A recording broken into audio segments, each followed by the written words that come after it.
आमिर साहब, सबसे पहले तो 16 अक्टूबर आपको क्या लग रहा है कि पिक्चर क्या बनेगी? आपको क्या लग रहा है कि पाकिस्तान तहरीक इंसाफ बेहतर तौर पे पार्टिसिपेट कर पाएगी क्योंकि सीटें उन्हीं की हैं?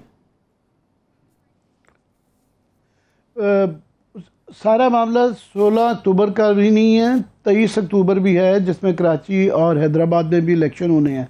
तो उसके मतलब ख़दशात ये हैं कि वो शायद अभी भी उसका इम्कान है कि government of the day Sindh government वहाँ से कहे कि जनाब हम नहीं करवा सकते, हमारे बड़े लॉ एंड ऑर्डर की सिचुएशन है, वो देखेंगे। बिल्कुल करीब जाके पहले कई दफ़ा वो पोस्टपोन हो चुके हैं।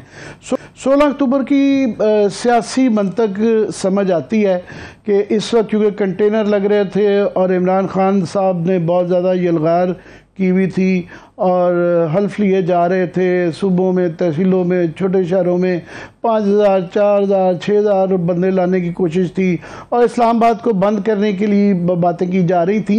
तो मेरा ख्याल है वो सारा मामला अब जो है कटाई में पड़ जाएगा। उनको ये सोचना पड़ेगा कि 16 अक्टूबर आज देखें ना, 4-5 रोज़ रह गए हैं और इमरान खान ख़ुद ही, क्योंकि ज़्यादातर ये हल्के हैं, इनमें 9 के करीब इनमें खुद लड़ रहे हैं, तो उन्होंने इलेक्शन लड़ना है या धरना करना है। धरने के दोनों चीज़ें इकट्ठी करनी मुश्किल हैं, तो डेफिनेटली धरने की को या पोस्टपोन करना पड़ेगा। कैंसिल तो नहीं मैं कहूँगा कि वो डरा के रखेंगे, मगर पोस्टपोन ज़रूर करना पड़ेगा।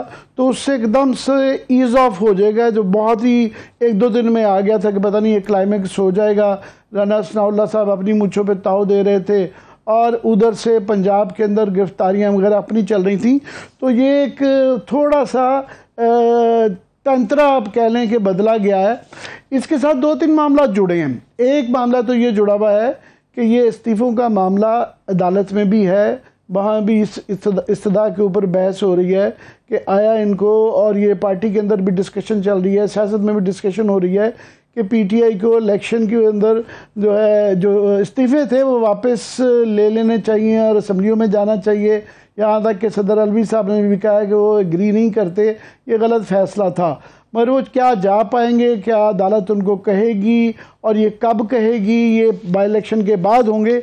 बाई इलेक्शन के ऊपर से ये जो स्ट्रेटजी थी पीटीआई का, ये जो इस्तदा है कि हमें या फिर सारों को निकालें, क्योंकि उससे वो प्रेशर क्रिएट करना चाह रहे हैं। उनका इसके पीछे सियासी मंतक ये थी कि एकदम आप नेशनल असम्बली में अंदर जो सबसे बड़ी पार्टी है उसको आप वो रिज़ाइन एंड ब्लॉक करेगी तो एक प्रेशर क्रिएट होगा।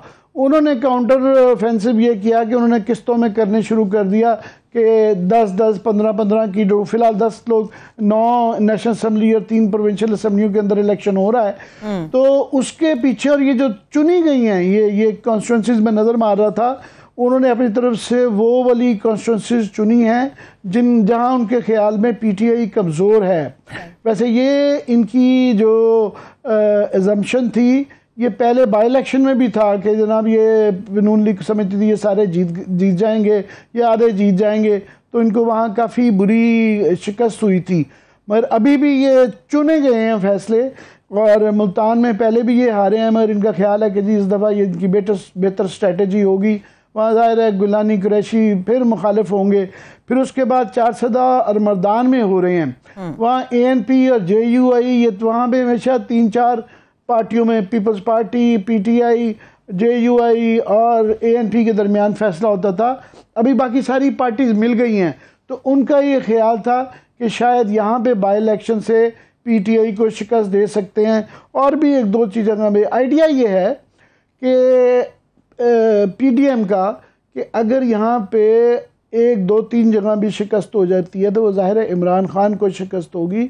तो उससे ये जो चल रही है इमरान खान की ऑनस्लॉट कि ये ऊपर की तरफ उनकी जो चढ़ान है, तो वो समझ रहे हैं कि इससे थोड़ी सी इसको ब्रेकें लगेंगी, रुक जाएगी, और शायद इससे ये जो तासुर है कि इमरान खान की पॉपुलैरिटी बहुत बढ़ गई है और बहुत ज़्यादा लोग उनके जलसों में आ रहे हैं और बहुत ज़्यादा लोग इस्लामाबाद के इर्द गिर्द आके यहाँ का घेराव कर लेंगे, तो इस तासुर के में फ़र्क पड़ेगा और शायद इस गुब्बारे में से थोड़ी सी हवा निकले। ये अब ये एक मैं समझता हूँ अच्छी सियासी मंतक है। मगर सियासी मंतकें दोनों तरफ से, तीनों तरफ से, हर तरफ से होती हैं, तो पता नहीं क्या ये वक्त ही बताता है कि किसकी मंतक या किसकी स्ट्रेटजी काम आती है।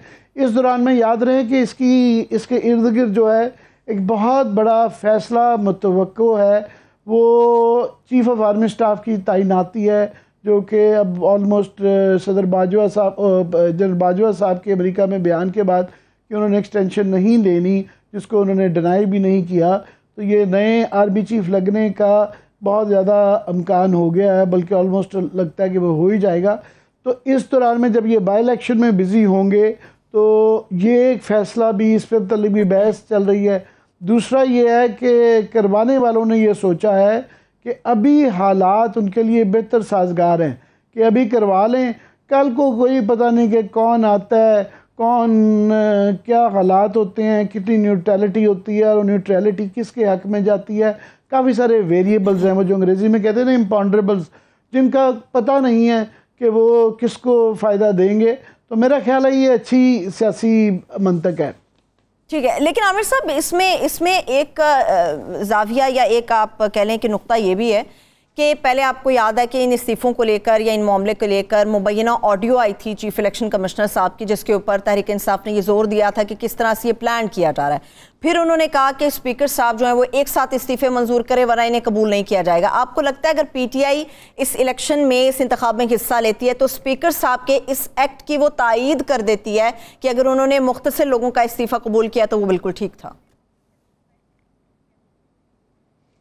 नहीं, PTI के पास चॉइस नहीं है। जब इलेक्शन कमीशन ने अनाउंस कर दिया कि ये इलेक्शन होंगे तो वो ये तो नहीं कर सकते हैं कि जी कौन अप्रूव होगा स्पीकर साहब की, उसकी तशरीह क्या होगी और क्या है। उनको इलेक्शन लड़ना पड़ेगा, वो उससे भाग नहीं सकते हैं। और ख़ास तौर पे क्योंकि इमरान खान साहब खुद लड़ रहे हैं, जो कि मैं समझता हूँ वो भी एक अच्छी स्ट्रेटजी है। लोग इस पर बड़ी इसको हैरान हो रहे थे इस पर।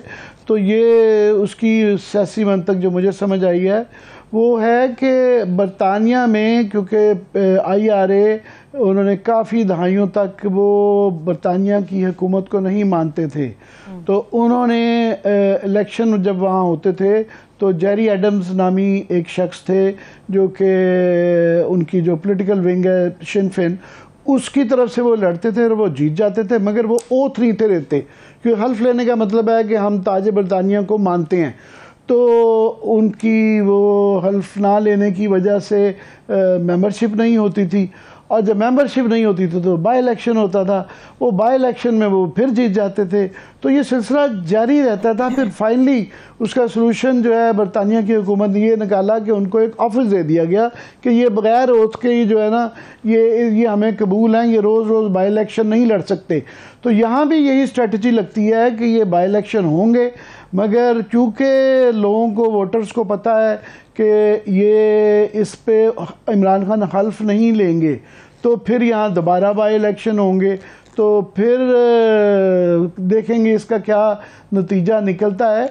मगर ये PTI को आपको दाद देनी पड़ती है कि कराची में भी अभी जो हाल ही में बाई इलेक्शन हुए हैं, लोगों को पता था कि PTI ने हल्फ नहीं लेना, उसके बावजूद वो जीते हैं और मार्जिन के साथ जीते हैं।